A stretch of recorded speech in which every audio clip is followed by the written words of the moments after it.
ஓம் சாய்ராம், ஜெய் சாய்ராம். எல்லாரும் நல்லா இருக்கணும், எல்லாருக்கும் நல்லதே நடக்கணும். அன்பு குழந்தையே, உன்கிட்ட ஒரு முக்கியமான விஷயத்தை சொல்லி உன் வாழ்க்கையில் நான் செய்ய போகிற மாற்றங்களையும் அற்புதங்களையும் உன்னிடம் பற்றி பேசுவதற்காக தான் மண்டியிட்டு காத்திருக்கிறேன் என் செல்லமே. சாயப்பா, நீங்கள் ஏன் முன்னாடி மண்டியிட அவசியமில்லை நீ சொல்லலாம். ஆனால் நீ என் மேலே வச்சிருக்க அன்புக்கும் பக்திக்கும் பாசத்துக்கும் முன்னால் நான் எதையுமே பெரிதாக எடுத்துக்கொள்வதில்லை என் செல்லமே. ஒரு தந்தையானவர் தன்னுடைய குழந்தையை தன் முதுகின் மேலே உட்கார வச்சுக்கிறதும், தன் குழந்தையை தூக்கி போட்டு பிடிப்பதும், தன் குழந்தையின் பாதத்தை கொஞ்சுவதும் எல்லாமே அன்பின் மிகுதியின் காரணமாக தானே.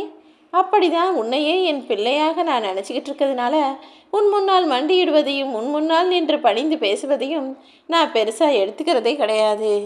விலை மதிப்பெற்ற அற்புதமான பரிசையும் உனக்கான பொக்கிசமாக உன் வாழ்க்கையில் கொண்டு வந்து தரப்போகிறேன். எதையோ தேடி அலையிறனி ஏன் நான் சொல்லக்கூடிய அந்த நம்பிக்கையும் பொறுமையும் கூடிய வாழ்க்கையை தேட மறுக்கிறாய்?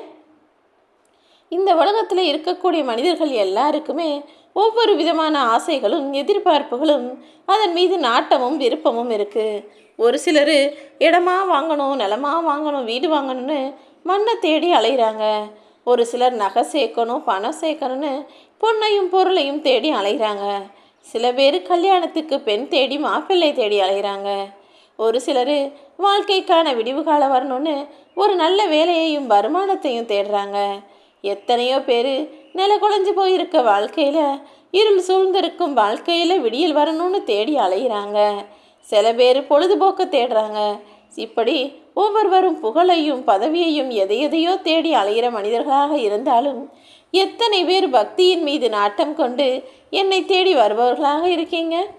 முதல்ல உனக்குள் இருக்கக்கூடிய உன்னை தேடிப்பார் என் செல்லமே. அதுதான் வாழ்க்கை. உனக்குள்ளே உன்னை பற்றி புரியாமல் பல விஷயங்கள் இருக்குது. நீ யாரு, உன்னுடைய தைரியம் என்ன, உன்னுடைய திறமை என்ன, உன்னுடைய பலம் என்ன, பலவீனம் என்ன, எதை உன்னால் செய்ய முடியும், எதை உன்னால் செய்ய முடியாது, உன் மனசு எதை ஏற்றுக்கொள்ளும், எதை ஏற்றுக்கொள்ள முடியாமல் வருந்தி காயப்படும் என எல்லாத்தையும் முதல்ல உன்னை பற்றி நீ புரிஞ்சுக்கோ. அதுக்கப்புறம் உன்னை சுற்றி இருக்கும் உறவுகளை பற்றி யோசிக்கலாம் அல்லவா? சில உறவுகளை சேர்த்து பக்கத்துலையும் வச்சுக்க முடியல, விலகியும் இருக்க முடியலை.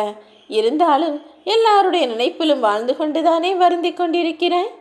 வெளியே சொல்லவும் முடியாமல் அந்த ஆசைகளை மனசுக்குள்ளே அடக்கி வச்சு கொள்ளவும் முடியாமல் எவ்வளவோ விருப்பங்கள் உனக்குள்ளே இருக்குன்னு எனக்கு தெரியும். வெளியே சொன்னால் என்னாகுமோ ஏதாகுமோ, யார் என்ன நினைப்பாங்களோன்னு யோசிக்கிற.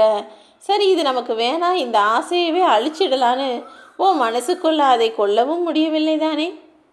சில நினைவுகளை மறக்கவும் முடியலை, அதை மறந்துட்டு நிம்மதியாக வாழவும் முடியலை. இதை வெறுத்து இதை பற்றி யோசிக்கவே கூடாதுன்னு உன்னால் நினைக்கவும் முடியலை. இப்படி மறக்கவும் முடியாமல் வெறுக்கவும் முடியாமல் ஒரு சில விஷயங்களும் சில நினைவுகளும் உன்னை ஆட்கொண்டிருப்பதும் எனக்கு தெரியும். ஏதோ ஒரு விஷயத்துக்காக தேடுற, ஏதோ ஒரு விஷயத்தை நினச்சி தவிக்கிற. இப்படிப்பட்ட எண்ணங்கள் இங்கு வாழ்ந்து கொண்டிருக்கும் எல்லார் மனசுலையும் இருந்துக்கிட்டு தான் இருக்குது. ஆனால் உங்களுக்கெல்லாம் என்ன புரியறதில்ல தெரியுமா? உங்களோட வாழ்க்கை உங்கள் கையில் தான் இருக்குன்றது. நீங்கள் நினச்சிங்கன்னா மறக்க வேண்டியதை மறந்து வெறுக்க வேண்டியதை வெறுத்து ஒதுக்கிட்டு தேடலையும் தவிப்பையும் கொடுக்கக்கூடிய விஷயத்தை பற்றி யோசிப்பதை நிறுத்திட்டு அடைய வேண்டியதை மட்டும் அடைய ஆசைப்படலாம். பாவத்தை தொலைக்கிறதுக்கு எங்கே வேண்டுமானாலும் போகலாம். ஆனால் புண்ணியம் சேர்க்கணும், நாம் நினச்சதெல்லாம் நல்லபடியாக நடக்கணும்னா உங்களுடைய தாய் தந்தையரை மட்டும் தொலைத்து விடாதீர்கள் என் செல்லமே.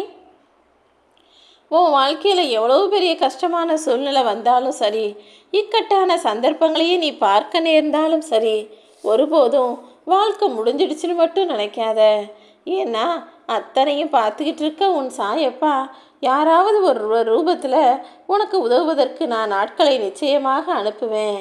கஷ்டமே வந்து எதுவுமே செய்ய முடியாத சூழலே வந்தாலும் கூட நீ பயணிப்பதற்கு என உனக்காக ஒரு புது வழியை நான் உருவாக்குவேன் என் செல்லமே. எல்லா சூழ்நிலைகளிலும் உன் சாயப்பா நான் உனக்கு துணையாக இருந்து நீ வெற்றி பெறுவதற்கான வழிகளையும் நிச்சயமாக காட்டுவேன்.